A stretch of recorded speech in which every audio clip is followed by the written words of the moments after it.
Warriors, rise! Oh, Warriors. Man, I'm about to show you the game so you can't be played. We're about to break it down. The new open banking system is coming. And I've been telling you, Warriors, it's all by design, nothing new under the sun. What I'm about to present to you is going to show you the game so you can understand it at a deep level. But I always tell people, don't trust a word I say. Instead, trust the feeling and vibration it creates within your body and act accordingly. I'm just a guy who studies this 8 to 9 hours a day and has made economic moves in my family for my warriors worldwide. And we've done pretty damn well by doing the opposite of all the sheep within the world. My name is Coach JV. I am the top health, mindset, and crypto coach in the world. What you believe in your heart, you think in your mind, will eventually become your words and become your reality. If you can see it in your mind, eventually you can hold it right here in your hands. What you repeatedly do gets ingrained in your subconscious mind. What gets ingrained in your subconscious mind becomes an unconscious activity. And I'm going to jump right into it, Warriors. You guys know how to join the Warrior Academy. Click the description down below. Best community in the world. Okay, so this is what we do. Our research team and I spend about 8 to 9 hours a day researching to find information, to make informed decisions on how we're going to move our family, our community, and our Warrior Academy into the quantum financial system. I showed you guys what Ray Dalio talks about. There's 3 cycles. Okay, this happens over and over again. We're heading into cycle number 3 when a society changes the way they do business, economics, banking, everything. We're moving from Web 2.0 to Web 3.0. We're moving from industrial to technical, and your banking system is about to be flipped upside down. And those who invest in the rails are going to be some of the richest people in the world, not financial advice. Listen to what he says about Russia and the SWIFT system. And then I'm going to show you what President Biden is working to do to move us into an open banking system, which brings the public and private sector together. You are moving to a one world economy. Cryptocurrency, blockchain, distributed ledger technology is going to be the way of the future. You are so early. You are so early. Okay, listen to what they say. Okay, thank you to John Rotundo for sending this to from our research team for sending this. This is what we do all day. We get these clips. Again, not asking you to trust a word we say. Just trust the feeling and vibration it creates and act accordingly. So listen closely to what he says right here. So I'm going to move my mic down so we can get a really good, clear picture of this. Listen to what he says about the SWIFT system and Russia. When you put troops on the front lines, and when they're armed for battle, and when they're prepared for battle, frankly, they can only maintain that for a certain period of time. They can't just constantly be at a state of battle readiness. And that is probably the gamble that Putin's taken now, which is how long can he keep those forces online and be ready for a possible attack? So, Mr. Secretary, one question I have. Okay, listen right here. We're talking war, Russia, Ukraine, and he brings up the financial system. There are a lot of talks about sanctions, economic sanctions that are being discussed with NATO, with our Western allies. Putting aside the question of how effective they are, when you plan sanctions like that, when you're in the White House, do you take into account the possible effect on the U.S. economy if you impose those sanctions, particularly when you talk about things like interfering with the SWIFT payment system? Well, you'd be wrong not to consider the full consequences of sanctions because the reality is that if we impose some very heavy sanctions, as I believe we're planning to do on the Russians with regards to international banking, but most importantly, with regards to Nord Stream 2 and their ability to distribute fuel. Boom. It is all a narrative on supply chain and international banking. The way to shift an economic system is to go to war and bring in the brand. They literally just told you they're bringing in a new system, Warriors, and they do it through war. And here we go. So Ripple puts this out on February 14th, Valentine's Day, during an emergency meeting where they're raising interest rates, open banking they're all connected, Warriors. I'm not at XRP Maximus. I love XRP in regards to the investment. I'm not married to it. I don't date it. And what is his name? I think it's, I can't remember what his name is, Quincy or whatever. Don't date it. Don't trade it. Whereas this is about bringing the money back to the people. But Ripple is locked arm in arm with all these people as well. Don't get it twisted, Warriors. Don't get too, like, what do you call it, compartmentalized with the crypto. Understand where the banking system is going. They're talking about open banking system as we're going to war with Russia, and the SWIFT system is going to be the narrative. They can shut down the SWIFT system, which can stop international banking, and we're going to go to an open banking system, which is going to require the public and private sector to come together. I've been telling you this for 2 years. I understand how banks work. Commercial banks right now are being tested as we know it, in the way that they run and operate and make income is completely going to get flipped upside down. So open banking is poised to transform the business operations and payment transactions across North America. As fintechs and banks explore alternatives to debits and credit card transactions, they lean into the account-to-account payment networking, education, and additionally, regulatory guidance around the open banking will help users in this new paradigm. Regions where open banking has already made its mark have seen a rise in competition and the downward pressure of margins. There you go, downward pressure of margins, warriors. This is all about monetary gain. This has driven financial institutions, FIs, to either find a new revenue stream or a new cost savings measure. And the emerging open banking landscape with its burgeoning crypto innovation has the opportunity to provide solutions to both.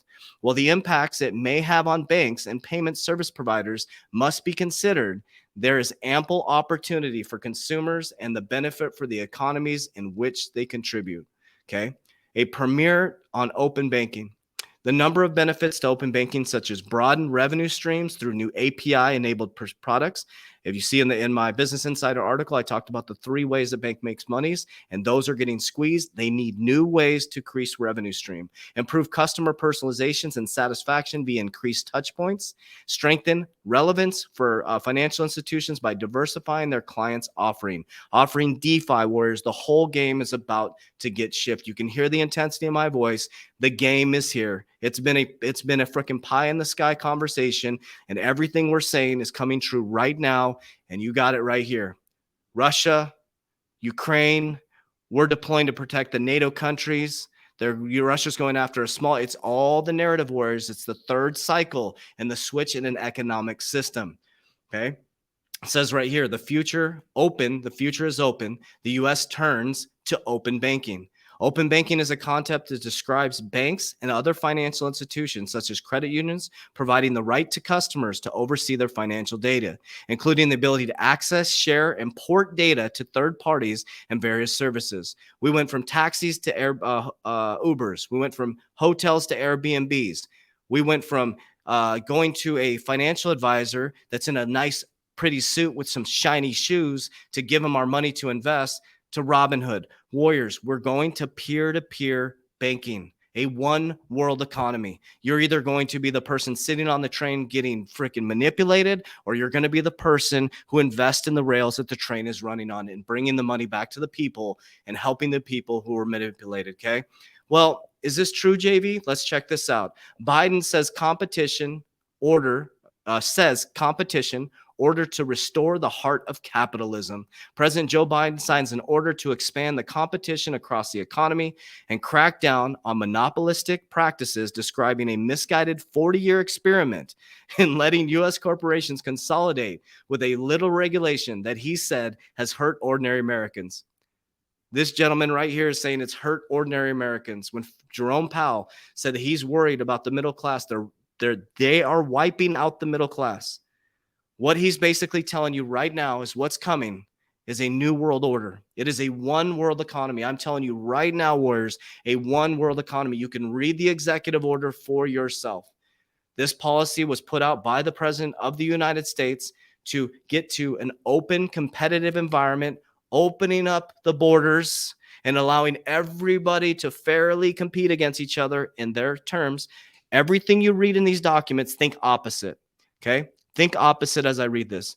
Yet, over the last decades, as industries have consolidated, competition has weakened to too many markets, denying Americans the benefits of an open economy, widening racial income and wealth equality. The federal government inactions has contributed to these problems, with workers, farmers, small businesses, and consumers paying the price. Consolidation has increased the power of corporate employers, making it harder for workers to bargain for higher wages and better work conditions. Powerful companies require workers to sign non-compete agreements that restrict their ability to change their job. And while many occupational licenses are critical to increase wages for workers, especially workers of color, some overlay restrictions, occupational licensing requirements can impede workers in the ability to find a job. This is happening right now. And what's going to happen, Warriors, is that when you read this, just think the opposite. Everything you read, do the opposite. They're going to open up the borders. I'm not talking about the physical borders, the banking borders. We're going to be in a one world economy. And those who invest in the rails, that the liquidity, they broke the system, Warriors. They literally crashed the car. You can't print any more money. You can't keep borrowing. Warriors, the economy is fucked. Canada is fucked. America is fucked. China with Evergrande, we realized they look like they were doing very well. They're fucked. Excuse my language. I hope this pisses you off and gets you to start to think about this and at least challenge me. At least challenge me and wake your ass up and stop watching WAP videos. Stop worrying about your favorite team right now. Start worrying about setting your family's future up, because this is the greatest time in human history. Greatest time in human history to sit back on your porch 10 to 20 years from now and say, gosh, dang it, I did it. I changed the whole pattern of my generation. I flipped it upside down by seeing futuristically that our whole banking system was shifting. I'm no longer going to be manipulated. And as everybody looked this way, I pulled my head really hard the other way. And now my kids are taken care of. This is our land, Warriors. This is not their land. This is God's land. We are trustees of this land, and we deserve to have the money back to the people. Just my opinion. You don't have to follow a word I say. I'm fired up, Warriors. Okay, let's check this out. Open banking brings in a new world order, and the opportunities for firms are ready to innovate. That word right there, opportunities for firms are ready to innovate. The whole XRP case, XRP Ripple, is about bringing in the new Howey test. This should have been settled a long time ago. They're sitting tight. They're sitting back. They're waiting to go to war with Russia. They're waiting for the SWIFT system to get challenged. And when the SWIFT system gets challenged, this is going to age very well. When the SWIFT system gets challenged, because it's going to be a cyber attack, it's going to be a cyber war, and they're going to show that there's a weakness in the economic system and how we move money across rails. And then boom, companies like Ripple XRP are going to come in and change the whole way you do banking. Think about that for just a moment, Warriors. Imagine if we're right. Just imagine if we're right. Imagine if you threw $100 into a speculative investment, and imagine if you were right. And imagine if that $100 investment went to $100 per coin. What the hell do you spend $100 on, Warriors? I mean, a lot of you listening to this have a $30,000, $40,000, $50,000 car that you're paying for 8 years. You'll spend $500 on a car that you don't even like after 2 months, and you want a new one, Warriors. And you can think about that for just a moment. It's time to really get things in perspective. Because about Ripple X champions the building of tomorrow by providing the infrastructure, the tools, the services, the programs that support for creation of the XRP ledger, XRPL, with support of open community of developers can advance the solution and innovation needed to allow businesses, consumers, institutions, and governments to fuel the engine of the new digital economy, the new world economy. Ripple X is built on the principle that the success of the blockchain and realizing the internet of value, which is the new open banking system, hinges on how easily new technology works with how the world operates today. I'm going to leave you with that. Welcome to the new open banking system. Welcome to your new SWIFT system. Welcome to the internet of value. Welcome to Web 3.0. Welcome to AI technology. Welcome to the metaverse. So you're either going to sit back on your hands and watch this all take off right in front of you. You're going to complain about it, and I guarantee you'll be using it. Just like you complained about the iPhone and how it was taking over the world, and all of us are addicted to our phones like crack. So, Warriors, it's time to take the power back. There's a small percentage of the population controlling a big portion of us. This is your time. I love you. I appreciate you. If you want to click the description down below, you join our free Facebook group, our private Warrior Academy. We have a community of people rising together, locked arm in arm, climbing up this mountain. As I always say, I love you. I appreciate you. Warriors, rise. I'm getting my shit together. I hope you will as well for your family.